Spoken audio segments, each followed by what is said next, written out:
अवस्थी जी डालो और इसका मुझे एक बात बताइए, जो बात कह रहे हैं सिरसा साहब, जिस चेयर पर बैठते थे अरविंद केजरीवाल या फिर कोई भी संवैधानिक पद पर बैठा हुआ आदमी, जिस चेयर पर बैठे कोई जाकर बैठ जाएगा क्या वहां पर, भले उसका बेटा हो, पत्नी हो या कोई भी हो? देखिए राकेश जी, बात एक आपके सामने रख रहा हूं। जिस लालू यादव जी ने कन्विक्ट होने के बाद या आरोप लगने के बाद ये अपनी पत्नी को मुख्यमंत्री बनाया था, अगर ये लोग साथ हैं सब, तो नैतिकता की बात मत करिए प्लीज। मुझे सिरसा साहब ने सारे जजेस का सुनाया, जजेस के बारे में भी मैंने, जिस व्यक्ति के नेतृत्व में पूरी ये पार्टी आंदोलन से निकली, उन अन्ना हजारे जी ने क्या कहा, खुद आम आदमी पार्टी के नेताओं ने अपने लिए क्या प्रतिमान तय किए थे। कट्टर ईमानदार तो कोई और पार्टी नहीं है ना, सिर्फ एक ही पार्टी है कट्टर ईमानदार। कट्टर ईमानदार अगर सिर्फ एक पार्टी है, तो कट्टर ईमानदारी के तहत ये पूछा जाना चाहिए कि अगर जिस तरीके से इतने जजेस ने जो कहा है, मैं ऑपोजिशन पार्टीज की बात नहीं कर रहा हूं, मैं भाजपा या किसी और पार्टी की बात नहीं कर रहा हूं, मैं ईडी की भी बात नहीं कर रहा हूं। ईडी भी ये कह सकते हैं कि उसने झूठे आरोप लगाए हैं, लेकिन अगर जजेस की ऑब्जर्वेशन ये है, 1 साल से ज्यादा से मनीष सिसोदिया अंदर जेल में है, सत्येंद्र जैन अंदर जेल में रहे, संजय सिंह अंदर जेल में है, तो जो अपने आप को कट्टर ईमानदार का खुद ही अपने आप को सर्टिफिकेट देते हैं, उनको कम से कम सामने आना चाहिए और कहना चाहिए कि इस समय जब तक हमारे ऊपर लगे हुए आरोपों से हम निर्दोष साबित नहीं होंगे, जो खुद इन्होंने प्रतिमान तय किए थे, हम सरकार चलाने के लिए नहीं है, नहीं वो बात ठीक है, लेकिन मुझे एक बात बताइए, जो तस्वीर दिखाई, इस संकेत की बात हम कर रहे हैं अवनीश अवस्थी जी, क्या वजह यह हो सकती है, अगर ये तस्वीर और ये संकेत सही साबित होते हैं, तो सुनीता केजरीवाल को ही अगर प्रोजेक्ट कर दिया जाए, तो ऐसा अगर चल रहा होगा अरविंद केजरीवाल के मन में, तो क्यों चल रहा होगा, आपको क्या लगता है? राकेश जी आप वो सारी नैतिकता की, ईमानदारी की या उस तरीके की, क्या सही है, क्या उचित है, क्या अनुचित है, उसके आधार पर बात कर रहे हैं।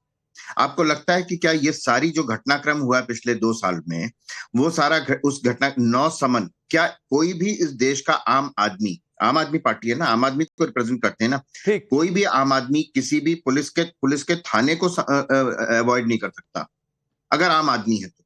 इन्होंने ही कहा था ना कि मैं छोटे से छोटी गाड़ी में रहूंगा, छोटे से छोटे बंगले में रहूंगा, किसी ने नहीं कहा था कि आप ऐसे ही रहना, खुद इन्होंने कहा था। ठीक है और सबसे राकेश जी एक छोटी सी बात और, हाँ बोलिए, कि 3 सीट के लिए कांग्रेस जो है, जिसके अजय माकन हो, पवन खेड़ा हो, सुप्रिया श्रीनेत हो, जितने नेता थे, संदीप दीक्षित हो, इन 3 सीट के लिए पूरे के पूरे अपने आप को बेच दिया उन्होंने, अपने आप को झूठा साबित कर रहे हैं कांग्रेस, जिन्होंने कहा था हम लेके आए जी शराब कारोबार का घोटाले का खुलासा। तो ठीक है, चलिए इन 3 सीटों के लिए वरुण पुरोहित जी, क्या आप लोगों को स्वीकार्य होगा अगर सुनीता केजरीवाल प्रोजेक्ट हो ही जाती हैं तो?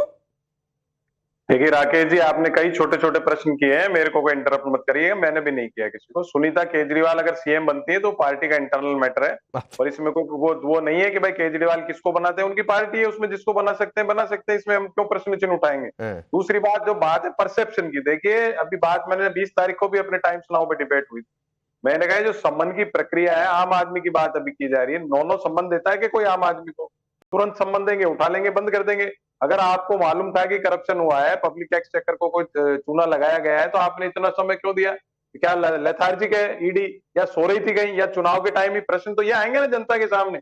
ईडी का जो परसेप्शन हो रहा है कि वो बदनाम हो रही है बॉन्ड परिवार के लिए, अगर नहीं वरुण पुरोहित जी, कम से कम आज परसेप्शन की बात आप मत करिए सर, वरना कई सारे नेताओं के बयान उठाकर चला दूंगा तो शायद आप जवाब नहीं दे पाए कि आपकी पार्टी की दिल्ली इकाई किस तरीके से अरविंद केजरीवाल के खिलाफ थी।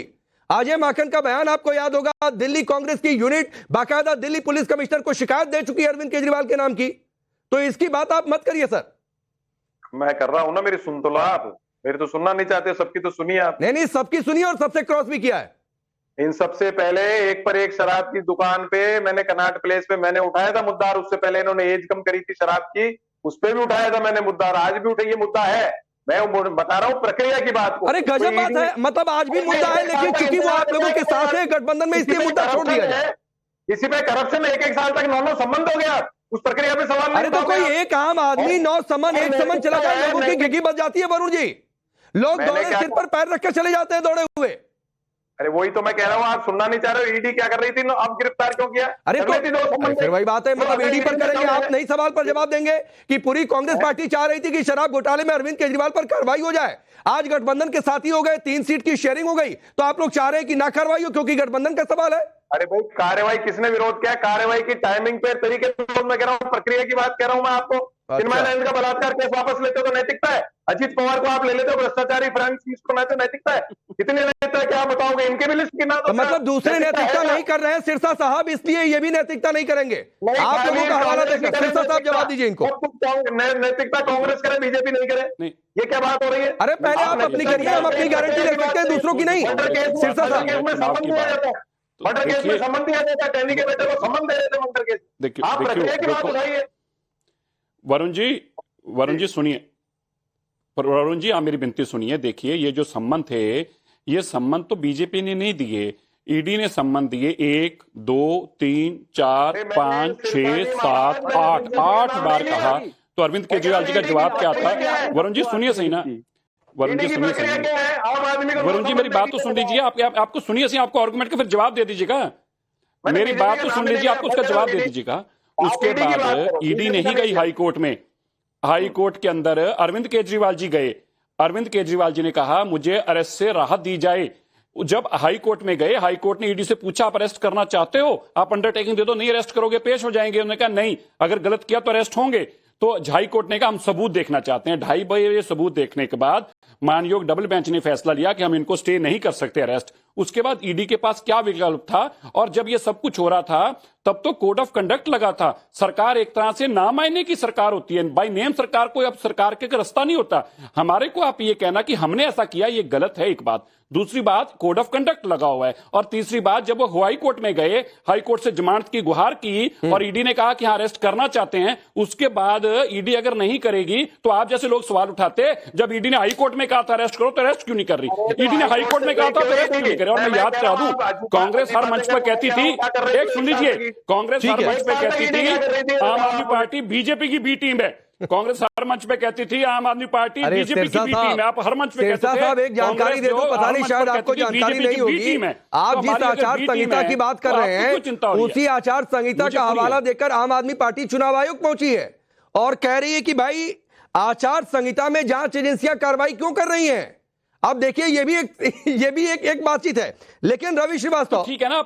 हाँ ठीक है, लेकिन रवि श्रीवास्तव, क्या अरविंद केजरीवाल को इस बात का डर है कि किसी और को सीएम बना दिया तो पार्टी और सत्ता पर से नियंत्रण चला जाएगा, इसीलिए वो शायद इस्तीफा नहीं दे रहे?